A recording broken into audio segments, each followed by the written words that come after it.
Please be seated.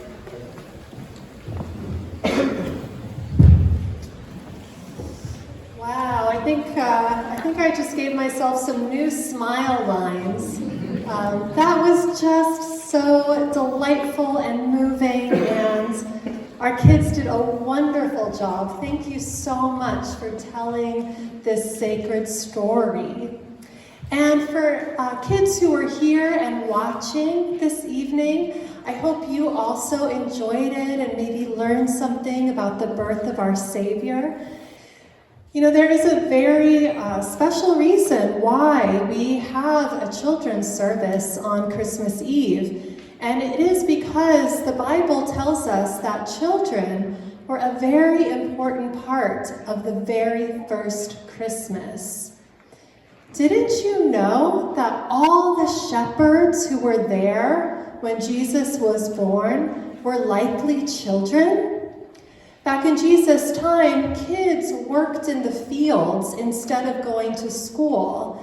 And often they helped their families by sleeping out with the sheep at night to protect their family's livelihood. And so they were probably like our kids in many ways, with a major difference. They probably didn't smell as good. You see, sleeping in the fields with the sheep was kind of a dirty job. So I want to ask you, why do you think that God would send his angels to the stinky little shepherd kids and not to the king, not to the high priest in Jerusalem, to tell this very important news that the Savior was born? So I have a theory.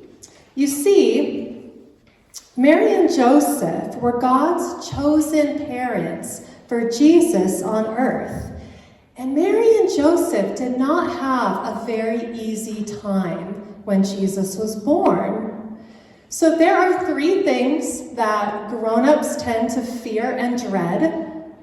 One is childbirth.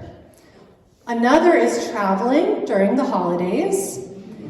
And the third is doing their taxes. And in this story, Mary and Joseph had to do all three of those things before they could even meet their new baby.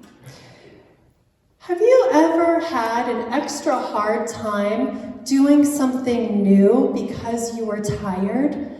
So I want to let you in on a little secret. Most of the grown-ups that I know are tired most of the time.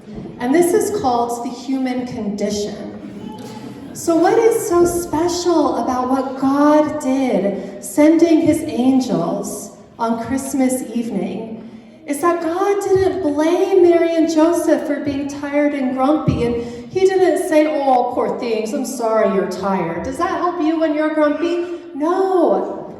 God's good news is that he decided to be born as Jesus into a human family and share the human condition with us.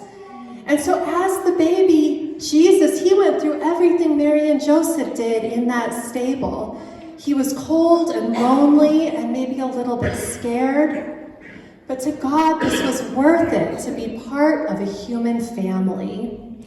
And he didn't build himself a grand hotel to be born in, although he could have. He did three things to make his birth special for Mary and Joseph and for himself. He sent three very special beings to be part of this story. So we know that he sent his angels. He also sent animals to be there in the stable.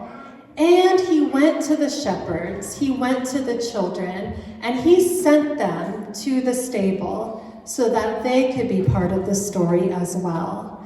And this is why Christmas is so joyful, because animals, angels, and children are messengers of divine love. And that is why God wanted to be born, with all the risk that that entails. God wanted to experience more love and be a child. What could be more lovable than a newborn baby? So, friends, we all know when we're tired, when we're grumpy, that it is the love that we have in our families that makes everything we do in life worth it. And so I wish you a very joyful and loving Christmas, and thank you for being exactly who you are. God bless you.